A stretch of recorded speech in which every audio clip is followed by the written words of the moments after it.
Hello everyone, myself Ramvilas Meena, Assistant Professor Chemistry from Government College Kota. आज हम पढ़ेंगे hard and soft acids and bases, कठोर एवं मृदु, अम्ल व क्षार। BSc part third inorganic chemistry की फर्स्ट यूनिट है hard and soft acid and bases. University of Kota के सिलेबस के अनुसार आप इसमें पढ़ेंगे classification of acids and bases as hard and soft, Pearson HSAB concept, acid base strength and hardness and softness, symbiosis, theoretical basis of hardness and softness, electronegativity and hardness and softness, acid base property। यहाँ आपको एक pH scale के आधार पर विभिन्न जो आपकी सामग्री है या कंटेंट है उसकी एसिड, बेसिस और न्यूट्रल को एक चित्र द्वारा दर्शाया गया है। हम सभी जानते हैं न्यूट्रल पर पीएच का मान 7 होता है, जो कि न तो एसिड है न बेसिस है, और 7 से नीचे 0 के बीच में एसिडिटी 0 तक बढ़ती जाती है और 7 से 14 तक बेस बढ़ती जाती है। एच और पीएच आपकी है negative logarithm of hydrogen ion concentration. यहाँ आपको दिखाया गया है प्योर वाटर की, जो कि न्यूट्रल होता है, मिल्क स्लाइटली एसिड होता है, बनाना एसिडिटी मिल्क से थोड़ी सी ज़्यादा, टोमेटो थोड़ी ज़्यादा। इस तरह से आप देखो स्टोमक एसिड जो कि हाइड्रोक्लोरिक एसिड होता है आपका, उसकी एसिडिटी एक के पीएच, अगर उसकी पीएच ज्ञात करें तो 1 के आसपास है। इसी तरह एक थोड़ा slightly basic, baking soda, soap, ammonia, bleach, oven cleaner, ये सब आपके बेसिसिटी इनकी रिलीज होती जाती है और मैक्सिमम 14। अब जनरल अगर आप ध्यान दें और जो प्रीवियस क्लासेस में आपने पढ़ा है उसको एक बार रिमाइंड करें तो आपको पता है कि अर्नियस ने थियरी दी थी और वो बेसिस थी कि water and proton and hydroxide ion पेट्रोल। तो compound that ionized to add to H plus ion concentration of water क्या कहलाएंगे? एसिड्स। और बेसिस कौन से कहलाएंगे? Compound that increase the hydroxyl ion concentration of water. अर्थात अर्नियस के अनुसार ऐसे कंपाउंड जो जलीय विलयन में H प्लस आयन देते हैं वो कहलाएंगे एसिड या अम्ल, और ऐसे कंपाउंड जो जलीय विलयन में हाइड्रोक्सिल आयन देते हैं वो आपको बेसिस कहलाते हैं। अर्नियस कॉन्सेप्ट बेसिकली एक्वस सॉल्यूशन के लिए था, जो कि 1880 में दिया था। Acids from hydrogen ion in aqueous solution, basis form hydroxide ions in aqueous solution. Example हैं जैसे अगर अर्नियस एसिड से HCl जो जलीय विलयन में H प्लस आयन देता है, H2SO4 H प्लस आयन देता है। इसी तरह एग्जाम्पल हैं बेसिस के जो जलीय विलयन में देते हैं NaOH जो कि हाइड्रोक्साइल आयन देता है, ऐसे ही NH3 जो हाइड्रोक्साइल आयन देता है। Arrhenius definition only apply to aqueous solution, ये इंपॉर्टेंट बात है। अर्नियस ने जो थ्योरी दी थी वो बेसिकली जलीय विलयन के लिए थी। और आप बात करते हैं अभी मॉडर्न कॉन्सेप्ट में तो एसिडिटी और बेसिसिटी की नई नई डेफिनेशन है, और एसिडिटी और बेसिसिटी जरूरी नहीं है जलीय विलयन पर ही डिफाइन हो,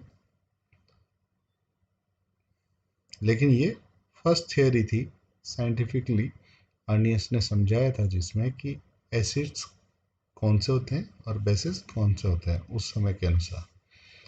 ए general Arrhenius acid base reaction is the reaction between H plus or OH minus is produced water। एक सिंपल न्यूट्रलाइजर रिएक्शन है जो आप सब पढ़ चुके हैं। इसके बाद आते हैं ब्रॉन्स्टेड लोरी थियोरी। जॉन्स निकोलस ब्रॉन्स्टेड ने 1879, 1947 और 1874 और 1936 तक काफ़ी काम किया इसके ऊपर, और उन्होंने एक थियोरी दी जिसके अनुसार according to this concept, Bronsted-Lowry theory के अनुसार an acid is a substance which can donate a proton and base is a substance which can accept a proton। तो अर्नियस थ्योरी से डिफरेंट ये क्या है, उसमें जलीय विलयन की बात हो रही थी, एक्वस सॉल्यूशन की बात हो रही थी, यहाँ उस लिमिटेशन को हटा दिया गया है और ये बतलाया गया है कि एसिड्स ऐसे पदार्थ हैं जो कि H प्लस आयन डोनेट करते हैं, और बेसिस या बेस ऐसा सब्सटेंस है जो कि प्रोटॉन एक्सेप्ट करता है। इसके कुछ एग्जाम्पल हैं, और सबसे पहले ही ब्रॉन्स्टेड और लोरी ने कॉन्जुगेटेड एसिड बेस कॉन्सेप्ट और या पेयर्स के बारे में बात करी। तो according to based Bronsted and Lowry, acid क्या होंगे, a species which with a capability to loss H plus ion, base a species which with a capability to gain H plus ion. Bronsted acids and bases are by and large the same acid and bases as in the Arrhenius model, but the model of Bronsted-Lowry is not restricted to aqueous solution। जो पहले बता दिया गया आपको, अर्नियस theory aqueous solution के लिए थी सिर्फ, लेकिन वो लिमिटेशन आपकी ब्रॉन्स्टेड-लोरी पे लागू नहीं होती। Brønsted model introduce the notion of conjugated acid base pair. सबसे पहले संयुग्मी अम्ल व क्षार की अगर बात करिए तो ब्रॉन्स्टेड और लोरी ने की। It is logical that if something N acid exist and may lose a proton, then the product of such proton loss is by definition a base since it has the capability to add a proton। conjugated acid bases के बारे में बात करते हैं। ये H3O plus simple अगर आप देखें H प्लस आयन देता है तो बचा हुआ क्या रहेगा, H2O। तो ये क्या कहलाएगा, कॉन्जुगेटेड बेस, और H2O के लिए H3O प्लस क्या कराएगा, कॉन्जुगेटेड एसिड। इसी तरह अगर H2O से अगर H प्लस आयन देने के बाद में बची हुई OH माइनस हाइड्रोक्सिल आयन, ये कॉन्जुगेटेड बेस कहलाएगा H2O के लिए, और H2O कहलाएगा इसके लिए कॉन्जुगेटेड एसिड। इसी तरह OH माइनस और O2 माइनस की बात करें, अगर इसमें से H प्लस आयन जाता है तो O2 माइनस शेष रहता है, और ये इसका कॉन्जुगेटेड बेस है, और OH माइनस O2 माइनस के लिए आपका कॉन्जुगेटेड एसिड है। इसी तरह CH3 प्लस में H प्लस आयन देने के बाद में CH2 बचता है, तो ये आपका कॉन्जुगेटेड बेस है और ये आपका कॉन्जुगेटेड एसिड है। इसी तरह CH4 को ले लीजिए, उसमें से H प्लस आयन देने के बाद CH3 माइनस बचता है जो कि आपका कॉन्जुगेटेड बेस है CH4 के लिए। इसी तरह CH4 CH3 माइनस के लिए कॉन्जुगेटेड एसिड है। इसी तरह आगे के एग्जाम्पल आप समझ सकते हैं, और संयुग्मी अम्ल व क्षार की के बारे में समझ सकते हैं एग्जाम्पल के द्वारा। ये और अन्य एग्जाम्पल हैं, जैसे हाइड्रोआयोडाइड एसिड HI माइनस, यहाँ ये आपका कॉन्जुगेटेड बेस है, HI आपका कॉन्जुगेटेड एसिड है। इसी तरह परक्लोरिक एसिड HClO4 को लीजिए, अगर H प्लस आयन देता है तो बचा हुआ शेष ClO4 माइनस आयन, ये आपका कॉन्जुगेटेड बेस कहलाएगा, ये आपका इसके लिए कॉन्जुगेटेड एसिड होता है। इसी तरह आप बाकी एग्जांपल देख सकते हैं, HCl, H2SO4, HClO3, HNO3, H3O+, ये सब आपके कॉन्जुगेटेड एसिड और base pair arranged bye strength. Bronsted ने इसके आगे बतलाया, likewise any compound with a pair of electron may behave as a Bronsted base. It is possible for the same compound to be able to behave as a Bronsted base and as a Bronsted acid. दोनों possibility हो सकती है. Usually a compound is called acid or base depending on circumstance. एक ही compound as a acid के, और पीछे आपने example भी देखे, वो एज ए एसिड के रूप में भी काम अपनी प्रॉपर्टीज़ दिखा सकता है और बेस के हिसाब से भी अपनी प्रॉपर्टीज़ दिखा सकता है, डिपेंड करता है सर्कमस्टांसेस पे। Theoretically any compound that has a hydrogen atom in it may behave as a Bronsted acid, but practically very difficult for many element hydrogen bond to be cleaved by loss of proton. अब एक another concept है solvent system concept. इसके अनुसार acid और bases आप किसे कहेंगे? According to the solvent system concept is applicable to solvents that undergo auto dissociation. A solvent system concept ऐसे सॉल्वेंट्स पे एप्लीकेबल है जो कि ऑटो डिसोसिएशन होता है, जिनमें acids are compound that increase the concentration of cation और bases are compounds that increase the concentration of anion. अर्थात अम्ल वो पदार्थ हैं जो कि किसी विलयन में केटायन की कंसंट्रेशन को बढ़ा देता है, और बेसिस वो कंपाउंड हैं जो किसी विलयन में एनायन की कंसंट्रेशन को बढ़ा देता है।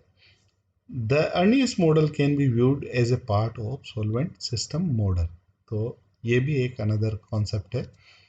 आप इसका एग्जांपल देख लीजिए। अगर देखा जाए तो जैसे BrF undergo auto dissociation, BrF3 BrF2 plus हो जाए, BrF4 माइनस हो जाता है, और डिपेंड करता है कि किस तरह किसकी केटायन की कॉन्सेंट्रेशन बढ़ती है, एनायन की कंसंट्रेशन, उसके आधार पर वो एसिडिक और बेस कहलाएगा। यहाँ आप SbF5 आपका एक एसिड है। अब इसके आगे हम पढ़ते हैं उस्नोविच के बारे में, मिखाइल उस्नोविच। उस्नोविच कॉन्सेप्ट ये भी एसिड और बेस के बारे में अनदर कॉन्सेप्ट है। According this concept, base any material that forms salts with acids through neutralization gives up anions, combines with cations or gives up electron. Or acids, any material that forms salts with bases through neutralization gives up cation, combine with anion or accepts electron. Basis वो पदार्थ हैं जो salt के साथ में neutralisation के जरिए या अनायंस देकर कंबाइन विथ केटायन आपको या गिव्स ऑफ इलेक्ट्रॉन के जरिए आपको बेस की प्रॉपर्टीज दिखलाते हैं। ऐसे ही एसिड के बारे में बोलता है। अब इसके अनुसार लक्स फ्लड कॉन्सेप्ट में be applied to non aqueous और नॉन प्रोयोटिक सिस्टम। तो according to Lux Flood concept, base and oxide donor, acid and oxide acceptor. और ये सिंपल एग्जांपल लेविस कॉन्सेप्ट। अब मॉडर्न कॉन्सेप्ट की बात करें तो लेविस कॉन्सेप्ट है। According to Lewis in 1930, according to Lewis, base is a donor of an electron pair. यहाँ बात प्रोटॉन और हाइड्रोक्सिल आयन से निकल के आगे की जा रही है कि अगर ऐसी स्पीसीज जो इलेक्ट्रॉन पेयर डोनेट करती है तो वो कहलाएगी बेस, और acid an acceptor of electron pair, अगर इलेक्ट्रॉन पेयर कोई स्पीसीज एक्सेप्ट करती है तो वो कहलाएगी acid. For a species to function as a Lewis acid it needs to have an accessible empty orbital. For a species to function as a Lewis base, it needs to have an accessible electron pair. Example of Lewis acid BF3, LCl3, SBF5, Na+, H+, S6। ऐसे ही Levi's basis के आपके example है fluoride and H2O, Me3 and C2H4 और ये। Levi's ने continue करते हुए आगे बदलाया, जिसे a more general view also classify compound that can generate a species with an empty orbital as a Lewis acid, then we can include B2H6, L2Cl6 or HCl. An empty orbital वाली species को भी Lewis acid बताया। Since H plus and any cation from a solvent auto dissociation is as a Lewis acid, and anything that can add H plus or a solvent derived cation is a Lewis base. The Lewis acid concept effectively include the ones discussed previously. आज के इस video में या इस lecture में हमने general concept पढ़े हैं एसिड एंड बेसिस के, जो कि आपकी इस यूनिट में आगे काम आएंगे आप, या एक समझाने की कोशिश की है कि डिफरेंट एसिड बेसिस जो आप पढ़ के आए हैं वो कौन कौन से थे, एक रिमाइंडर दिया है आपको। नेक्स्ट वीडियो में हम इससे आगे पढ़ेंगे, इसी यूनिट का नेक्स्ट वीडियो में चर्चा करेंगे। धन्यवाद।